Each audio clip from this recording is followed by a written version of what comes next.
Date with Disaster. When the phone rang, Roman and Virgil were beside themselves. Virgil was rattling off things to check, and Roman was squealing to hurry. The second they saw Nico, they merged. Alexander appeared in the room, giving Thomas a thumbs up, which was a reassurance to the flustered man. The relief Thomas felt when it turned out that there was, in fact, a very reasonable explanation for the late reply solidified the young fusion's presence even more, giving Alexander a bit more sway over the conversation than he'd normally have. "I wanted to check some art downtown, if you wanted to come with," Nico asked. Thomas's initial urge was to agree unconditionally. Alexander summoned Logan's list to his side and circled 2 things, showing it to Thomas. "Oh, absolutely, let me just finish taking out the trash real quick and I'll meet you there?" "Sounds good," Nico smiled. Alexander tapped the other thing with a bemused smile. "Oh, and are you good to grab a bite while we're out?"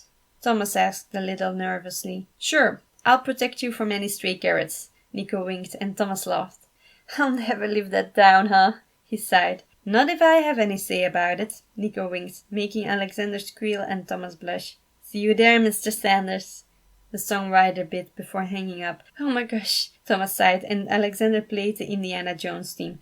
"Come on, Thomas, let's pretend we're on a quest for ancient artifacts and they all need to be locked in the abyssal bag and put on the curb for pickup," Alexander encouraged him. Thomas nodded. "Right." He picked up a trash bag and set off to look for trash, brimming with excitement. "Alexander," Logan greeted, trying to hide it, but Alex could sense that Logan was upset by the turn of events. "Hi, Logan. Thank you for working so hard to get Thomas to get some of this stuff done. I'm thinking we could pop in a load of laundry when we get home tonight, and we can either watch a movie, or if we have the energy, we can have a dishwashing Disney karaoke party. It'll keep his mind occupied, should there be any stressful thoughts lingering after the date. And Thomas can go to bed knowing he checked off one more thing of his to-do list. What do you think?" Alexander looked at Logan like a child hoping to get a golden star from their teacher. Ordinarily, Logan would have taken great pleasure in the fact that Alexander was trying to impress him, and he did appreciate the show of gratitude and acknowledgement of his efforts, but right now he felt too hurt, though he could not admit it. His brief loss of control had been quite unsettling. Did Alexander notice? "That is very nice," he sighed. Alexander bit his lip. "I know we didn't get everything done the way you'd hope, but if we are honest with ourselves, we know that even if he'd woken up when we planned and had done his very best, he wouldn't have gotten to every task on the list. It was simply too much at once. Maybe we can try doing one thing at a time? Finish one task before thinking about the next?" he suggested carefully. Logan sighed and nodded. "Yes, of course." Alexander frowned. "He got some things done today, Logan.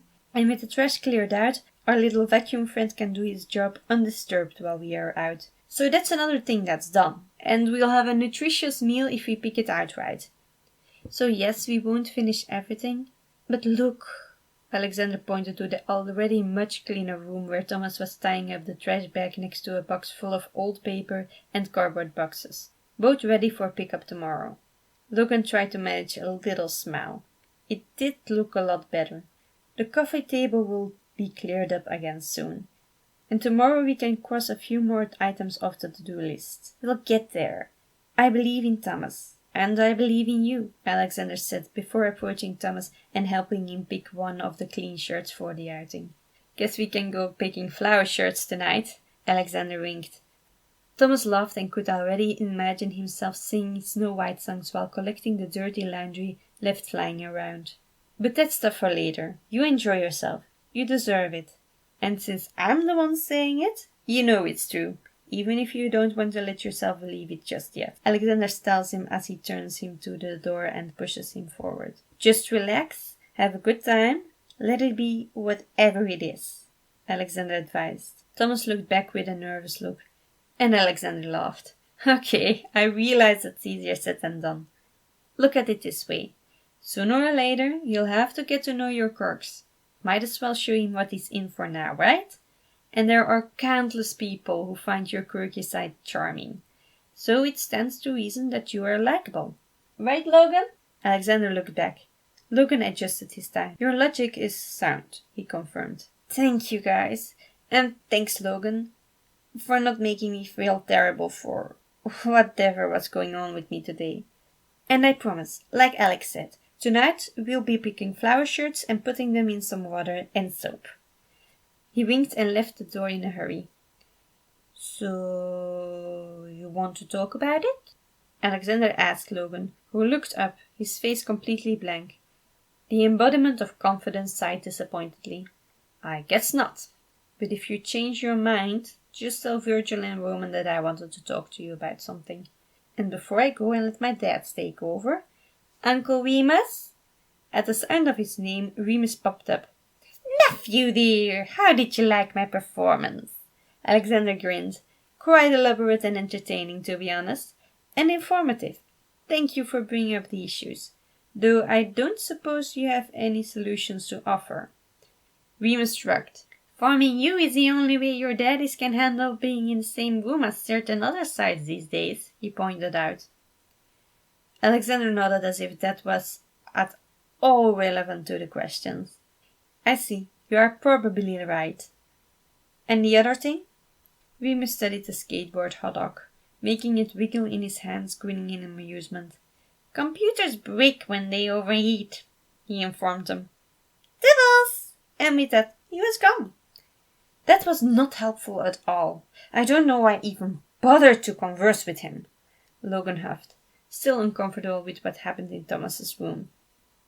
"I can see why you would think that," Alexander smiled sadly. "But he wasn't talking to you, most of the time. I think Roman and Virgil have got on his message, though. Did you get the one meant for you?" Alexander asked. Logan frowned. I feel much better. Having had your assistance, even if we didn't get as much done as I would have liked, I don't think I want to scream at anyone right now," he informed Alexander, who just let out a sigh. "Keeping it bottled up to erupt another day?" he asked with a raised brow. Logan got the distinct impression that Alexander didn't really want him to answer that out loud. It was merely something to think about. "And on the note of me helping, Remus is right. You can't fix Thomas all by yourself. None of us can. My progress is because Roman and Virgil work together. And today they collaborated with you. You had the right idea stimulating Roman to suit Virgil and distract him from Remus's performances. But maybe, if instead of sidelining them both until you need them, you put them on the playing field? Like, remember that time when Virgil helped you get Thomas to fold aroundly on the chair? And how just now making the task fun Roman style got Thomas to do it without complaint? Even framing a healthy meal as part of the date and a bonding opportunity with Nico. Do you see where I'm going with this? Logan did see it, but a part of him didn't want to admit it. He didn't know why. "Logan, I know you want the spotlight when it is given to you, and calling in the others to work with you tends to make you feel shoved back. But if Thomas isn't fully involved with his tasks..." Logan nodded. "You are right. I suppose I could have asked the others for ideas," he admitted reluctantly. "You had the cards against you. Every time Thomas picked up that phone when an alarm went off, he saw that text and got back in a bad mindset. But just because we didn't do it exactly how we planned, we should focus on what we did get done. Little steps?" Alexander suggested. Logan nodded, still a bit down. Alexander bit his lip. "Look, I gotta go, but give him some thought, okay? See you next time."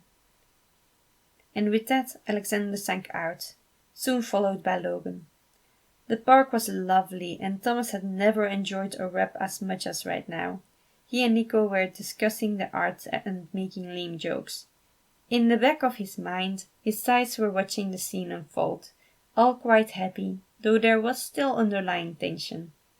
Patton was trying his best to go easy on Thomas and to keep the peace. Virgil and Roman didn't quite know how to handle Patton's presence, period, and Logan felt like an afterthought. Both Roman and Virgil were called, and after a quick exchange of looks, Virgil cleared his throat. "Thanks for helping Roman help me not freak out," he muttered awkwardly. "And sorry for derailing the day's plans. I swear to you I shall aim to complete your quest with you," Roman promised. Yeah, and I'll try to keep us on task, Virgil nodded. Logan felt himself relax a little. That would be appreciated. Patton fidgeted a little uncomfortable, feverishly looking for the right thing to say. Ah, that's so sweet, you guys. I'm sure we'll have a grand time finishing things up later. Let's have an extra good time starting things now. He smiled encouragingly. Thomas has earned this, he added confidently. Oh, thank God you gave him permission, Virgil drawled sarcastically. He couldn't help it. Part of him was still upset with the 180 Patton had pulled on all of them. He'd been struggling so hard to meet Patton's expectations and be good, to the point where he'd been feeling guilty over setting boundaries. Yet it took Janice about 5 minutes to show that all of that effort was pointless. And Virgil wasn't the only one who'd been hurt by this sudden shift. Despite apologies and everything, both he and Roman still felt it hard to trust Patton the way they used to. If he could change his mind once, he could do it again. So no, they would not allow themselves or Thomas to rely on Patton the way they had in the past. Roman took a deep breath. He would not allow this moment to be ruined. Let's just revel in the romantic tension, he insisted dramatically. To his relief, everyone quieted down and paid attention to the date once more.